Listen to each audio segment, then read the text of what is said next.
கர்த்தருடைய பரிசுத்த நாமத்திற்கு மகிமை உண்டாவதாக.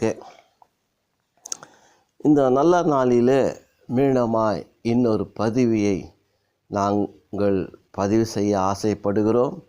அதாவது கர்த்தராகிய இயேசு கிறிஸ்து வெளிப்படும் பொழுது அவர் நமக்கு அளிக்கப்படும் கிருபையின் மேலே பூர்ண நம்பிக்கை உடையவர்களாயிருங்கள் என்று 1 பேதுரு 1:13 நாம் பல பதிவுகளை பார்த்தோம். கடைசியான பதிவு அவரால் கைவிடப்பட்ட நிலைமை எப்படி, அதை பார்த்தோம். இன்னொரு தடவை மீண்டும் ஒரு பதிவு 2ஆம் பாகமாக சுருக்கமாக அது குறித்து நாம் தியானம் செய்யலாம்.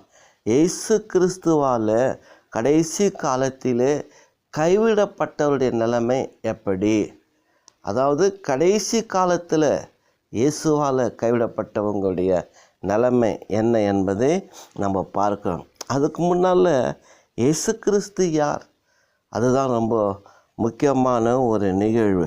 அதாவது வெளிப்படுத்தின விசேஷம் 24ஆம் அதிகாரத்தில் 11 வாசித்தால், அநியாயம் செய்கிறவன் இன்னும் செய்யட்டும், அசுத்தமாக இருக்கிறவன் இன்னும் அசுத்தமாக இருக்கட்டும், பரிசுத்தமுள்ள நீதி உள்ளவன் இன்னும் பரிசுத்த நீதி அடையட்டும் சொல்லிட்டு, இதோ சீக்கிரமாய் வருகிறேன். இங்கே தான் இயேசு கிறிஸ்து இந்த முழு வேத புத்தகத்திலையும் பழைய ஏற்பாடு புதிய ஏற்பாட்டில் இயேசு கிறிஸ்துவனுடைய மனதுருக்கம், யெகோவா தேவனுடைய மனதுருக்கம், சேனையின் கர்த்தருடைய மனதுருக்கம், அவருடைய அன்பு, அவருடைய இரக்கம், அவருடைய கிருபை தயவு பரிபூர்ணமாய் இந்த வேத புத்தகத்தில் தேவன் எழுதி வைத்திருக்கிறார்.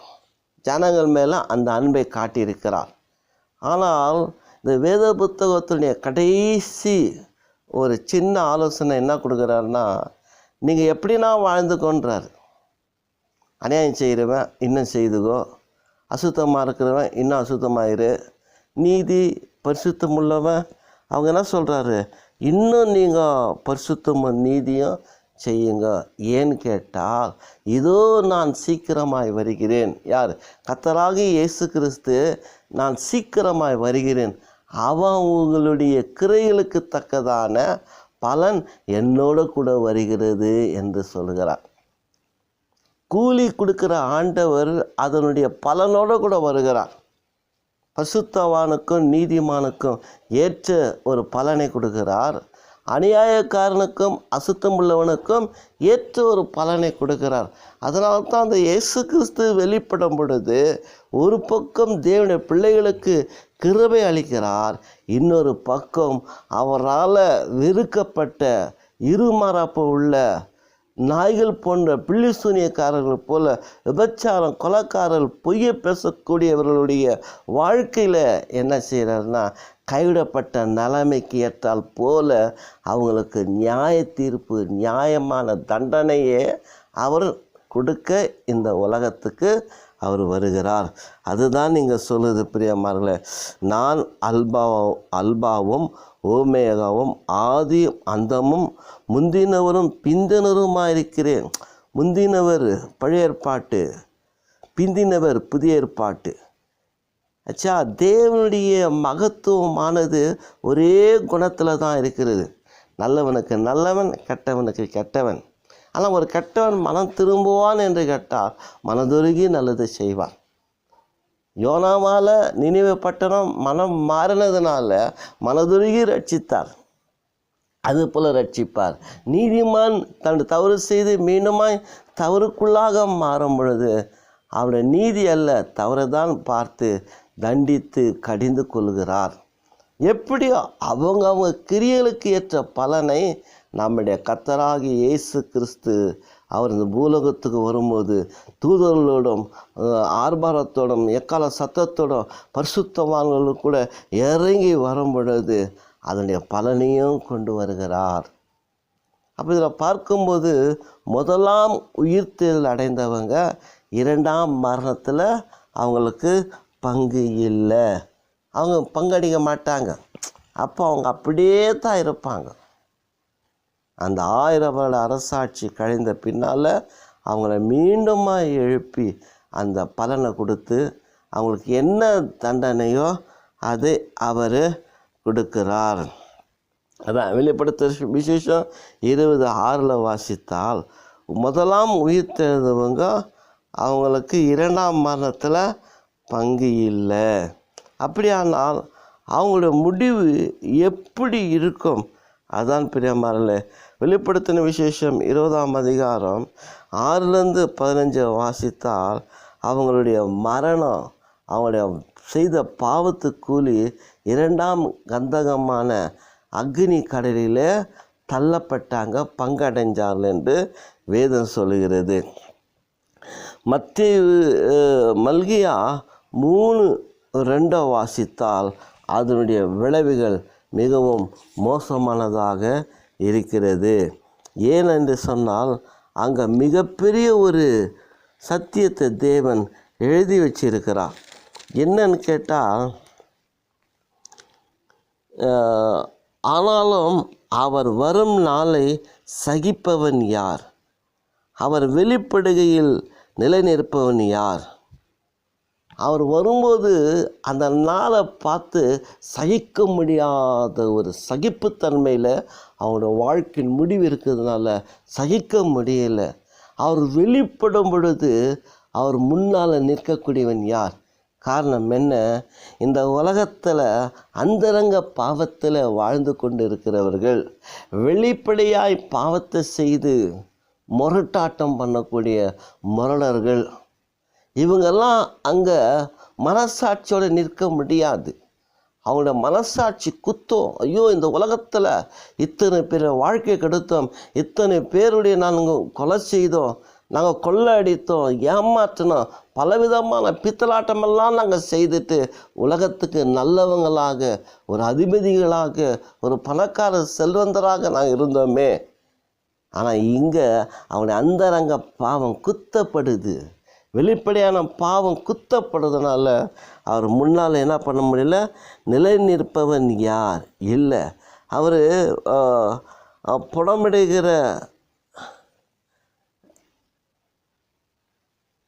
புலமிடுகிறவனுடைய அக்னியை போலவும் வண்ணாருடைய சவுகாரத்தை போலவும் இருப்பார். அந்த சோதனைக்குள்ளே அந்த சுத்தம் பண்ணக்கூடிய அந்த உலகடத்தில் போல அவர் இருப்பார். அங்கே பொண்ணு எவ்வளோ அது கொதித்து அது சுத்தமாகுதோ அதுபோல் சுத்தம் பண்ணுற இடமா இருக்கிறது. அந்த சுத்தத்தில் அவங்களுடைய விசுவாசம், அவங்களுடைய பரிசுத்தம், அவங்களுடைய நீதி நிலையாக இருக்கும் என்று கேட்டால் மோட்சத்துக்கு கொண்டு போவார். நிலை நிற்காத வைக்கோலும் மரக்கட்டிகள் இருந்தால் அது வெந்து சாம்பலாகி போய்விடும். கண்மலை மேலே கட்டப்பட்ட வீடு நிலை நிற்கும், ஆனால் மணலிலே கட்டப்பட்ட வீடோ அழிந்துடும். அந்த அக்னி சோதனைக்கு, அந்த கல் மழைக்கு நிலை நிற்காமல் அழிந்து போகிறடைய நிலைமை யாரால் நிலை நிற்க முடியாது. அதுதான் சொல்கிறாரு. அதே போல் 4 வாசித்தால், இதோ சூளையை போல் எரிகிற நாள் வரும். எப்படி நெருப்பு அப்படியே சும்மா எரிகிற மாதிரி. சாத்ராக், மேஷாக், ஆபேத்நேகோ அவங்கள 7 மடங்கு நெருப்பில் அவங்கள தூக்கி போட்டாங்களாம். கொண்டு போனவங்களே இறந்துட்டாங்க. அப்போ அந்த மாதிரி அதை விட பயங்கரமான எரிகிற அக்னி ஜுவாலையில் அந்த நாள் இருக்குன்றாரு. எரிகிற நாள் வரும். அப்பொழுது அகங்காரிகள் யாவரும், அக்கிரமம் செய்கிற யாவரும் துரும்பாக இருப்பார்கள். அந்த துரும்பாய் போயிட்டாங்க. அவங்க சொல்லுவாங்க சில பேர், ஆண்டவர் எல்லா இடத்துலையும் இருப்பார், துரும்புலையும் இருப்பார். ஆமாம், துரும்பில் இருக்கிற ஆண்டவர் தண்டனையை கொடுக்கக்கூடியவராக இருக்கிறான்னு தான் இங்கே வேதம் சொல்லுகிறது. அதே போல் நம்ம மேற்கொண்டு வாசித்தால் அது என்ன சொல்கிறாங்க 3, ஆனாலும் என் நாமத்துக்கு பயந்து இருக்கிற உங்கள் மேல் நீதியின் சூரியன் உதிக்கும், அதன் சட்டைகளின் கீழ் ஆரோக்கியம் இருக்கும், நீங்கள் வெளியே புறப்பட்டு போய் கொழுத்த கன்றுகளை போல வளருவீர்கள் என்றார். ஆண்டவர் அந்த கிருபையின் மேலே நம்பிக்கை இருக்கிறவன், கிருபை பெற்றவனை அவனை தேவன் பரலோகத்தில் மகிழ்ச்சியாக, செழிப்பாக, சேமமாக அமர்ந்த தனிரண்டையிலே கொண்டு போய் விடுகிற ஆண்டவராக இருக்கிறார். ஆனால் எங்கேயோ அதை பார்த்தா துன்மார்க்கர் மிதிப்பீர்கள், துன்மார்க்கரை மிதிப்பீர்கள், நான் இதை செய்யும் நாளில் அவர்கள் உங்கள் கைகளின் கீழ் சாம்பலாயிருப்பார்கள். அப்படி பார்த்தா நாமே அவரை சுற்றி நெருப்பில் சுற்றி அதை சாம்பலாக்கி நம்ம கையில் அப்படியே ஊதி தள்ளுவோம் பொழுது கையின் கீழே சாம்பலாய் கொட்டுவார் ஆண்டவர்.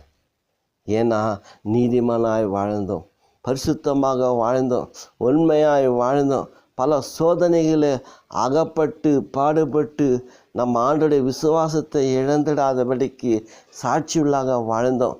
உபத்திரம் கொடுக்குறவங்க அந்த துன்மார்க்குடைய கைகளில் உபத்திரப்பட்டு நெருக்கப்பட்டு ஒடுக்கப்பட்டு மிகவும் துன்பப்பட்டு அவமானப்பட்டு வேதனைப்பட்டு சஞ்சலப்பட்டு தவிக்கப்பட்டு கண்ணீர் விட்டு கதறி அழுது ஒவ்வொரு நாளும் தேவனை பின்பற்றி ஒரு கசப்பான பாத்திரத்தோடு வாழ்ந்தான் நமக்கு எங்கள் பரலோகத்தில் தேவன் கொடுக்குற ஒரு மிகப்பெரிய ஒரு நல்ல சொகுசான வாழ்க்கை கொடுக்குறார். அவங்கள நம்முடைய காலால் மிதிக்கப்படுகிறோம். அவங்க தேவன் அக்கினியால் சுட்டெரிக்கும் போது நம்மளுடைய கையின் கீழே சாம்பலாக இருப்பாங்க. என்ன மாதிரி இருக்குது பாரு சத்தியம். இதுதான் கடைசி காலத்தில் தேவன் அந்த தண்டனை கொடுக்க இந்த உலகத்துக்கு மீண்டும் வருகிறார் பிரியமார்களே. அது மட்டுமல்ல, மேலே நம்ம தொடர்ந்து வாசிக்கப்படும் பொழுது அங்கே என்ன நடக்குது என்று கேட்டால், இப்படி ஒரு அழிவு இருக்கும் பொழுது இயேசு கிறிஸ்து ஏன் ஒருவனை அவ்விதமாய் கைவிடப்பட வேண்டும்? இல்லை, யெகோவா தேவன் ஏன் அப்படி கைவிடப்பட வேண்டும்? அல்லது எந்த நிலையில் அவங்கள கைவிடப்பட்ட நிலையில் அவங்கள வைக்கிறதுக்கு காரணம் என்ன? அப்போ அந்த கால சமயம் என்ன? இங்கே சொல்ல திருடன் வருகிற விதமாக ஆண்டவர் வருவார் என்று சொல்லுகிறார். இந்த நாழிகையில் வருவேன், இந்த நேரத்தில் வரேன் தெரியாது என்று சொல்லுகிறார். இயேசு கிறிஸ்துவை கேட்டால் எனக்கு தெரியாது, பிதாக்கு தான் தெரியும். தூதரை கேட்டால் இயேசு கேட்டால் பிதாக்கு தவிர வேறு யாருக்கும் தெரியாதுன்றார். அப்போ எந்த நேரத்தில் வருவார் என்பது யாருக்கும் தெரியல. அதனால தான் 10 கன்னி அதில் 5 பேர் எண்ணெயோடு போனாங்க பாரு. ஏன்னா திடீர்னு அவர் தெரிஞ்சுக்கிச்சு உங்களுக்கு, ஏன்னா அவர் தாமதமாக கூட வருவார். ஆனால் இதை யோனா அறியலை. அதனால தான் அவன் நினிவேக்கு போகிறதுக்கு பதிலாக தர்ஷீஷுக்கு போயிட்டான். என்ன ஆண்டவர் 40 நாள் அழிக்குதுன்னு நீ தீமைக்கு மனஸ்தாபப்படுகிற தெய்வம், மனதுருகிற தெய்வம், மன இரக்கம் உள்ளவர், பாவத்தை மன்னிக்கிறவர், தெரிஞ்சுதானே ஓடனே. ஆனால் இந்த 5 கன்னிகள் அவர் எப்படி வருவார், ஆனால் தாமதமாக தான் வருவார். ஒருவேளை சீக்கிரமாக வரலாம், எதுக்கோ கொஞ்சம் எண்ணெயும் சேர்த்து எடுத்துன்னு போகலான்னு வந்தாங்க. அதுதான் விழிப்புணர்வு. மற்றவங்களை அந்த 5 கன்னியை கைவிட்டார்னா விழிப்புணர்வு இல்லை, ஆயத்தம் இல்லை. எப்படியே வந்தால் பார்க்கலாம், வருவார் போயிடும், அதுக்குள்ளே வந்துடும், அவங்களுடைய விசுவாசம். ஆனால் கைவிடப்பட்ட நிலைமை அவங்களுக்கு தான். ஏன்னா அந்த தேவனுடைய பிள்ளைகள் எப்படியோ தேவனை சேர்த்துருவார். அவர் நம்முடைய ஆண்டவர், நம்முடைய ராஜா, நம்முடைய தகப்பன், நம்முடைய மெய்ப்பன், போதகர். ஐயோ, நம்மை ஆபிரகாம், ஈசாக்கு, யாக்கோப்புடைய சந்ததியில் தெரிந்து கொண்ட ஆண்டவர் அல்லவா? எகிப்திலிருந்து கனானுக்கு கொண்டு போன ஆண்டவர் அல்லவா? இப்படியெல்லாம் பீத்திக்கின்னு இருந்தவங்க சொல்கிறாரு, கிழக்கிலிருந்து பாவிகளும் ஆயக்காரன் பரலோகத்துக்கு போவாங்க, ஆனால் தேவனுடைய பிள்ளைகளும் புறம்பான இருளில் தள்ளப்படுவாங்க. அப்படி சொல்லி கொண்டவங்க எல்லாம் இப்போ நரகத்துக்கு போயிட்டானுங்க. இருளும் பற்கடிப்பும் நிம்மதியில்லாத வாழ்க்கை, நரகத்தில் போய் சேர்த்தான்.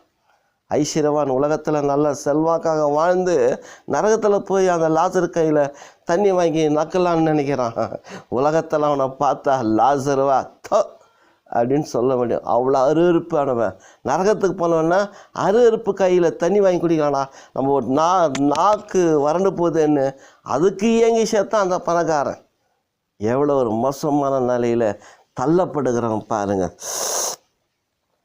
இப்படி இருக்கும்போது இதில் ஒரு வித்தியாசமான சத்தியத்தை நம்ம கண்டுபிடிக்கணும். பழைய ஏற்பாட்டுக்கும் புதிய ஏற்பாட்டுக்கு என்ன வித்தியாசம்? எப்படி அழிவுக்குரியதாகின அந்த கைவிடப்படுதல் எப்படி இருக்குது? ஆதியாகமம் 6ஆம் அதிகாரம் 5-7 வரைக்கும் வாசித்தா, மனுஷனை சிருஷ்டித்ததுக்காக தேவன் மனஸ்தாபப்படுகிறார். ஏன்னா நித்தம் அவனுடைய நினைவுகளெல்லாம் நித்தம் அக்கிரமமானதே. நித்தம் கொஞ்சம் கூட நல்ல எண்ணமே இல்லை. அதுதான் சொல்ல, நல்ல எண்ணம் கொஞ்சம் கூட இல்லைன்றார் ஆண்டவர். எப்படின்னா, மனுஷனுடைய அக்கிரமம் பூமியில் பெருகினது என்றும் அவன் இருதயத்தின் நினைவுகள் தோற்றமெல்லாம் நித்தம் பொல்லாதது என்று கர்த்தர் கண்டு தாம் பூமியிலே மனுஷனை உண்டாக்கினதற்காக கர்த்தர் மனஸ்தாபப்பட்டார். அது அவர் இருதயத்துக்கு விசனமாக இருந்தது. அப்பொழுது கர்த்தர் தான் சிருஷ்டித்த மனுஷனை பூமியின் மேல் வைக்காமல் மனுஷன் முதற்கொண்டு மிருகங்கள், ஊரும் பிராணிகள், ஆகாயத்து பறவைகள் பரியந்தமும் உண்டாயிருக்கிறவைகள் நிக்கிரகம் பண்ணுவேன். நான் அவர்களை உண்டாக்கினது எனக்கு மனஸ்தாபமாயிருக்கிறது என்றார். இது நோவா காலத்தில், ஆதி காலத்தில் நடந்த கதை. ஆனால் அப்போ உண்டாக்கின மனுஷன் மேலே அந்த அன்பும் பிரியமும் அந்த ஆசைன்றது இல்லை. அதாவது ஒரு பிள்ளைய பெற்றவங்க அந்த வாலிப பருவத்தில் ஒரு பிள்ளை நமக்குன்னு இருக்கட்டும்பான்னு பெற்றெடுப்பாங்க. அது நல்லா வளர்ந்தா பரவாயில்ல, அது கொஞ்சம் தடமாற்றமாக வாழ்க்கையில் போச்சுன்னு வச்சுக்க, என்னடா ஒரு பிள்ளைய பற்றும் தத்திரமாக போயிடுச்சே, இல்லை ஒரு பிள்ளைய பற்றும் ஊனமாக போயிடுச்சே, இல்லை ஒரு பிள்ளை நல்லா வளர்ந்து நம்மளை நினைக்காத போத, மனப்போலம் போத, அடங்காத போத, கீழ்ப்படுதலே இல்லையே, பக்தியே இல்லையே, ஏண்டா பெற்றோம் வளர்த்தோம். அப்படியே தாயை தகப்பனும் அந்த கண்ணீர் விடுறதை பார்க்கணும். அப்படியே அவன் கேட்பாங்க, ஒருத்தர், ஏம்மா கண்ணீர் வடிக்கிற? இல்லையா, என் பிள்ளை இப்படி போச்சே, அது தாயா, ஏன்னா பிள்ளையை பெற்றெடுக்காது இருந்தாலே நலமாக இருக்குன்னு வாங்க. அப்போ சொல்ல, ஆமாம்மா அவன் போயிட்டான், அவங்க போயிடுச்சு, என்ன பண்ணுறது? அப்போ நமக்கே இவ்வளோ வேதனைன்னா, நம்ம படைச்ச ஆண்டவர் மனுஷன் நித்தமாக அவனுடைய தோற்றமெல்லாம் பொல்லாதவைகளாக அக்கிரமாக இருக்கும்போது, அழிக்கணும்னு நினைக்கும் போது எவ்வளோ மனஸ்தாபப்பட்டு இருப்பார். ஆனாலும் தேவன் அன்னைக்கே தீர்ப்பு கொடுத்து 40 நாள் மழையில் அந்த உலகத்தையே அழிச்சிட்டார். நோவாவுடைய மனைவி பிள்ளைகளை தவிர்த்து, அந்த 8 பேரை தவிர்த்து மொத்தம் வாஷ் அவுட் பண்ணிட்டார். அது உடனே ஸ்பாட் அவுட், அவ்வளோதான், முடிஞ்சு போச்சு. அது அந்த கால நியாய தீர்ப்பு, அந்த கால கைவிடப்பட்ட நிலைமை. அதே போல தான் ஏன்னு கேட்டால், எரேமியா 17:9 வாசித்தா, அவன் இருதயம் மகா திருக்குள்ளதும் கேடுமானது. அந்த அளவுக்கு அந்த காலத்தில் அவங்களுடைய இருதயம் இருந்தது. அவங்களது மட்டுமா, நம்முடைய இருதயம் கூட சில சமயங்களில் மாறி போகுது. கைவிடப்பட்ட நிலைமைகளும் அப்படி தான் இருக்கிறது. அதனால் 17:10 வாசித்தா, இருதயத்தை ஆராய்ந்து அறிகிற கர்த்தர், நம்முடைய கர்த்தர் நம்ம இருதயத்தை ஆராய்ந்து அறிகிறாராம், சோதித்து பார்க்குறாரு. எல்லாருக்கும் ஒரு பரீட்சை இருக்குது. ஆனால் நமக்கு கொடுக்குற ஆண்டோடைய பரீட்சை இருதய சோதனை, ஒரு டெஸ்ட். பரிசுத்தங்குதா அசுத்தங்குதா, இல்லை அநீதிக்குதா இல்லை நீதிக்குதா, ஒரு டெஸ்ட்டு. விசுவாசம் இல்லையா, என்னை பின்பற்றுவாரா பின்பற்ற மாட்டாரான்ற ஒரு டெஸ்ட்டு கொடுத்து ஆராய்ந்து அறிகிற கர்த்தர். பிரியமானவர்களே, ஆதியாகமம் 18:20-21 வாசித்தால், சோதோம் கோமோரா பட்டணம் எப்படிப்பட்டதுன்னு போய் பார்க்குறார். முதல் கேள்விப்பட்டார், ஆனாலும் இறங்கி போய் அதை பார்க்கப்படும் பொழுது உண்மையா மெய்யா என்று பார்க்கும்போது அப்போதான் கண்டுபிடிச்சார், ஓஹோ இது மிகுந்த பாவம். ஏன்னா ஓரின சேர்க்கையில் மிகுந்த ஆர்வம் கொண்ட சோதோம் கோமோரா பட்டணம். ஆகவே அங்கே வெரிஃபிகேஷன் பண்ண போகிறவங்களே நான் அறையணும்னு சொல்லி கேட்கும் போது லோத்து சொல்கிறாரு, என் 2 பிள்ளைகளும் இருக்கிறான் கொடுக்குற, ஆனால் என் வீட்டு நிழலில் வந்தவங்களுக்கு எதையும் செய்யாதே அப்படின்னு சொல்லும்போது கர்த்தர் அவங்கள எடுத்துன்னு போய் கேட்டு அடைச்சிட்டு அவங்க குருட்டாட்டம் பண்ணிட்டார். அவங்களை இட்டுன்னு போய் இழுத்து விட்டு போயிடுங்கப்பா, அக்னியில் இதை அழிக்குதுன்னாரு. லோத்து மனைவி திரும்பி பார்த்து உப்புத்தனாக மாறிட்டாங்க. இவங்க 2 பேரும் கடந்து போயிட்டாங்க. பொழுது விடிஞ்சு பார்த்தால் ஆபிரகாமே அது புகையும் நெருப்பாய் அப்படிப்பட்ட ஒரு அழிவுக்குள்ளான அழிந்த பட்டணமாய் காணப்பட்டது. உடனுக்கு உடனே ட்ரீட்மெண்ட் கொடுத்துட்டார் ஆண்டவர். உடனுக்கு உடனே வாஷ் இட் பண்ண தேவையில்லை. அவர் நினச்சா தேவையில்லை, நினச்சா இருப்பாங்க. அவர் எப்படி நினைக்கிறார் அப்படி தான். அது காரணம் நம்முடைய இருதயம், நம்முடைய வாழ்க்கை, நம்முடைய அசுத்தம், நம்முடைய பரிசுத்தம், நம்முடைய நீதி, நம்முடைய அநியாயம் பொறுத்து தான் நம்முடைய வாழ்க்கையின் முடிவும் இருக்கும். ஆகவே தான் ஆபிரகாம் கேட்டார். அவர் நமக்கு 50, 40, 30, 10 நீதிமான் இருந்தால் கூட அழிக்க மாட்டேன்னாரு. அவன் நீதிமான்ல போகிறாரு, அழிக்க மாட்டேன்னாரு. அப்போ அழிக்கிறாருன்னா நீதிமான் இல்லை, அழிச்சிட்டான்பான்றார். எவ்வளோ ஒரு வேதனை தெரியுமா? அதுதான் அங்கே இருக்கிறது ஒரு சத்தியம். இதே தான் நம்ம ஆதியாகமம் 19ஆம் அதிகாரம் 24, 25 நம்ம வாசிக்கும்போது அதில் அந்த நெருப்பினால் அதை அழிச்சிறார் ஆண்டவர். அதே போல் என்னாகமோ 16ஆம் அதிகாரம் 30, 33 நம்ம வாசித்தா மோசேக்கு விரோதமாக எழும்பிட்டாங்க. கிட்டத்தட்ட 250 பேர் லேவியருங்க. அப்போ சொல்கிறார் ஆண்டவர், எங்களை விட்டு விலகி போ, நான் இவங்களை அழிச்சிடறேன்றாரு. அதே போல் விலகி போகும்போது அந்த மோசே சொல்கிறாரு, எல்லாருக்கும் வர்ற மரத்தை விட உங்களுக்கு வித்தியாசம் வரன்றாரு. பூமி பிளந்து உயிரோடவே பாதாளத்துக்கு போயிட்டாங்களாம். அந்த காலத்துடைய முடிவு அப்படி தான். யெகோவா தேவன் சேனைகளின் கர்த்தர், சர்வ வல்லமை உள்ளவர், நியாயாதிபதியாக இருக்கிற ஆண்டவர், அவருடைய எரிச்சல் அப்படி தான் போகும். உடனுக்கு உடனே அடித்து தூக்கி போட்டுன்னு போயினே இருப்பார், வேண்டாம் பூமியில். அப்போ இப்படி பார்க்கும் பொழுது நம்முடைய வாழ்க்கையில் ஒன்று நாம் தெரிஞ்சுக்கணும். என்ன தெரிஞ்சுக்கணும் தெரியுமா? பழைய ஏற்பாட்டில் இந்த மாதிரி ஒரு எஃபெக்ட்னா, ஆனால் புதிய ஏற்பாட்டில் எப்படி இருக்கும்? அங்கே தான் ஒரு பெரிய சத்தியத்தை கொடுக்குறார். என்ன சத்தியத்தை கொடுக்குறாருன்னா, அவர் மிகவும் நீடிய பொறுமையாக இருந்து கடைசி காலத்தில் அந்த வெகுமதியை அவங்களுக்கு கொடுக்கக்கூடிய கூலியை கொடுத்து அனுப்பிடுறாரு. இதுதான் பெரியம்மார்களே. ஏன்னா நான் இதோ சீக்கிரமாக வருகிறேன்றார். அவன் கிரியலுக்கு தக்கதான பலன் என்னோடு கூட வருதுன்றாரு. அங்கே தான் என்ன வாங்குவோன்னு தெரியாது, நான் கூட என்ன வாங்குவோன்னு தெரியாது. அதான் அந்த பவுல் சொல்கிறாரு, எல்லாவற்றையும் நான் இழந்துட்டேன், விட்டுட்டேன், ஆனால் மரித்தோலேருந்து எழுந்திருக்கணும்னா அவளோட கிருபை எனக்கு கிடைக்கணுமே அந்த மாட்சத்துக்கு போகிறதுக்கு. அதுதான் ஒரு பெரிய லட்சியம், அதுதான் உண்மை. எந்த உதாரணம் எனக்கு சொல்ல தெரியல. நாம் நமக்குள்ளே கிறிஸ்துவனுடைய அன்புக்குள்ளே பிரவேசித்து அந்த தேவனுடைய ராஜ்யத்தில் பிரவேசிக்கிற ஒரே ஒரு லட்சியம் நமக்குள்ளே இருக்கணும். அதுதான் அங்கே சொல்கிறார். மத்தேயு 24ஆம் அதிகாரத்தை வாசித்தால் அவரோட வருகையில் என்னென்ன நடக்கும்னு சொல்கிறாரு. யுத்தங்கள் வரணும், கலகம் வரணும், கொள்ளை நோய் வரணும், ஒருத்தர் ஆகாதவர்களாக போகணும், பஞ்சம் வரணும், இப்படியெல்லாம் வரணுன்றதுக்கு ஒரு அடையாளம் சொல்கிறாரு. இந்த மாதிரி காலம் வரும்போது நான் வர்றதுக்கு ஆயத்தமாயிட்டேன்றாரு. ஆனால் அதை விட இன்னொரு பெரிய சத்தியம் ஒன்று இருக்குது. அதுதான் ஒரு சான்ஸ் கொடுக்குறாரு பாருங்க. பேதுரு 3ஆம் அதிகாரம் 3-14 வரைக்கும் நம்ம வாசித்தால் அங்கே ரொம்ப மிக ஒரு அழகான ஒரு சத்தியத்தை ஆண்டவர் அங்கே சொல்கிறார். இது ரொம்ப பேருக்கு இது ஒரு பரியாசம் கூட இந்த வசனம்.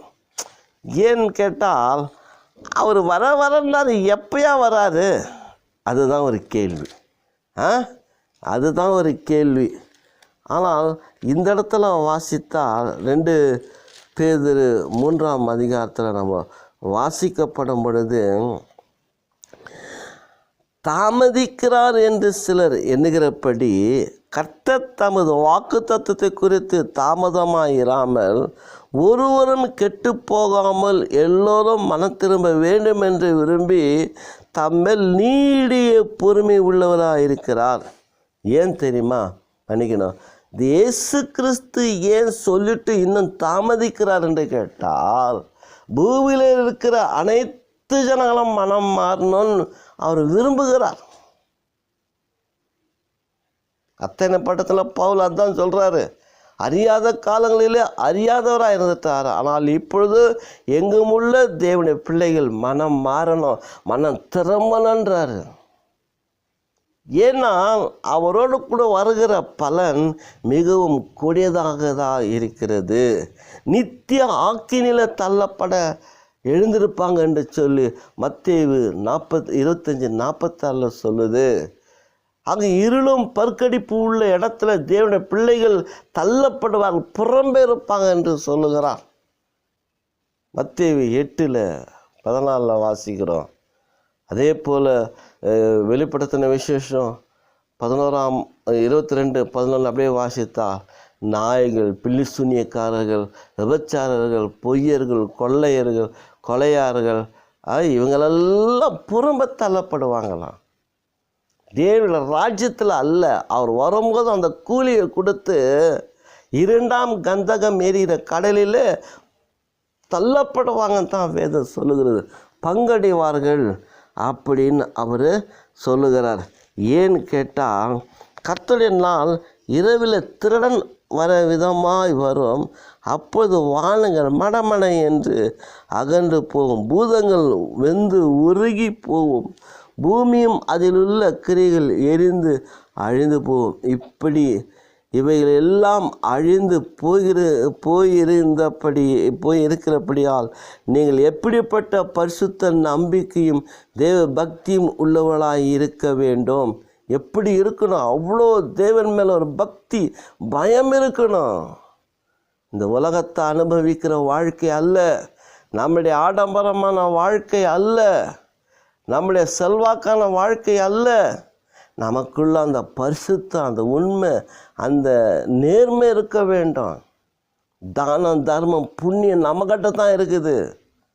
நாம தான் அள்ளி பிறர் கொடுத்து அரவணைக்கணும். நமக்காக வாழ்கிற வாழ்க்கை அல்ல, பிறருக்காக வாழ்கிற வாழ்க்கை இது. ஆகவே என்ன சொல்லலாம், தேவனுடைய நாள் சீக்கிரமாய் வரும்படிக்கு மிகுந்த ஆவலோடு காத்திருங்கள். அந்த நாளிலே வானங்கள் வெந்து அழிந்து பூதங்கள் எரிந்து உருகி போகும். அவருடைய வாக்குத்தத்தத்தின்படி நீதி வாசமாய் இருக்கும், புதிய வானமும் புதிய பூமியும் உண்டாயிருக்கும் என்று காத்திருக்கிறோம். அப்போது நமக்குன்னு ஒரு வேறொரு உலகத்தில் போய் சேரக்கூடிய அந்த பரலோகம் என்ன மோட்ச வாழ்க்கையில் போகிற அனுபவம் நமக்கு தேவை.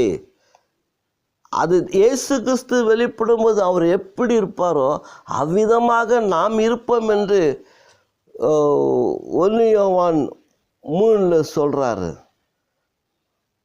அப்படி நம்ம பார்க்கும் பொழுது அவருடைய மகிமையை தரித்து கொள்ளக்கூடியவர்களாக இருக்கிறோம், அவருடைய மேன்மையை தரித்து கொள்ளக்கூடியவர்களாக இருக்கிறோம், அவருடைய பரிசுத்தத்தை தரித்து கொள்ளக்கூடியவர்களாக இருக்கிறோம், அவர் கொடுக்கிற அந்த வெண் வஸ்திரத்தை உடுத்தி கொள்ளக்கூடியவர்களாக இருக்கிறோம். ஒருவேளை கைவிடப்பட்டோம் என்று சொன்னால் இவைகள் அல்ல. என்ன சொல்கிறீங்க? அந்த நியாய தீர்ப்பு நாளில் வானமும் இல்லை, பூமியும் இல்லை, அழிந்து போகுது. பூமியில் உள்ள கிரையிலெல்லாம் அழிந்து போகிறது. அது மட்டுமல்ல, அந்த இது எரிகிற அக்னி ஜுவாலை போல் அந்த நாள் இருக்குன்றார் ஆண்டவர். அப்படி நாளில் நிலை நிற்பவன் யார்? யாருமே இல்லை. உலகம் கந்தலுகலமாக மாறிவிடுகிறது. பரிசுத்தவான்கள் தவிர்த்து, அவருக்கு பயந்து நீதி செய்தவங்க நீதிமான்களை தவிர்த்து வேறு யாருமே நிம்மதியாக இருக்க மாட்டாங்க. அவரை கண்டு நடுங்குவார்கள், அவரை கண்டு மறைந்து கொள்ள ஓடி மறைவார்கள். அவைகளெல்லாம் அகன்று போய்விடும். கர்த்தராகிய இயேசு கிறிஸ்துக்கு முன்னால் தான் ஒரு குற்றவாளி என்று சொல்லி நிற்க வேண்டும். அவர் கொடுக்கிற அந்த தண்டனையை வாங்கி பாதாளத்தில் மௌனமாக இருளிலே பற்கடிப்போடு கூட அவருடைய பாதத்தின் கீழே இருக்கிற ஒரு அனுபவம் தான் கைவிடப்பட்ட ஒரு நிலைமை. துன்மார்க்கர் யாவும் இருளிலே மௌனமாக இருப்பாங்க என்று அண்ணால் தன்னுடைய வர்ணிப்பில் கிறிஸ்து அந்த ஆண்டவரை மகிமைப்படுத்தும்படி பேசுகிற ஒரு வார்த்தை பேசி சத்துருக்கள் அங்கெல்லாம் மௌனமாக இருப்பாங்க. பெனினால வாழ்க்கை அப்படி தான் இருக்குதுன்னு சொல்லி சித்தரிக்கிறாங்க. என்ன ஏளனமாக பேசுனீங்களே. ஆகவே பிரியமார்களே, இன்னும் நிறையா வேத வசனங்கள் இருக்கிறது. அவையெல்லாம் கர்த்தருடைய பிரசன்னத்தினால நம்ம இன்னும் படித்து உணர்ந்தால் அது எவ்வளோ ஒரு அருமையான சத்தியம் வெளிப்படுகிறது. ஆகவே நாம் அவர் அளிக்கக்கூடிய பலன் எப்படிப்பட்டது? மத்தேயு 25 வாசித்தால், வலது பக்கம் இருக்கிறவர்களே, கர்த்தரால் ஆசீர்வதிக்கப்பட்டவர்களே, உள்ளே போங்கள் வாருங்கள் என்று அழைத்து கொண்டு போகிறாங்க. எழுதப்பட்ட இருக்கிறவங்க பிசாசுக்காகவும் பிசாசின் தூதனுக்காகவும் ஆயத்தம் பண்ணப்பட்ட அந்த பாதாளத்துக்கு போகும் என்று சொல்லுகிறார். கர்த்தராக இயேசு கிறிஸ்து வரும்போது அவனுக்கு அளிக்கப்பட்ட கிருபை அது அந்த பலன் அவரோடு கூட வருது. நாம் எதை பெற்றுக்கொள்ளும் யோசித்து பாருங்கள். கைவிடப்பட்ட நிலைமை மட்டும் நமக்கு இருக்கக்கூடாது. எப்படியாலும் கிறிஸ்துடைய வருகையில் நாமும் ஆயத்தப்பட, முதலாம் உயிர்த்ததில் பங்கடைய, அவருடைய அளிக்கப்படும் கிருபையின் மேலே பரிபூர்ணமான நம்பிக்கை இருந்து ஆயத்தப்பட்டு அவருடைய ராஜ்யத்தில் சேர ஆயத்தமாக இருப்போம். கர்த்தர் நம்மை ஆசீர்வதிப்பாராக. ஆமேன், ஆமேன், ஆமேன்.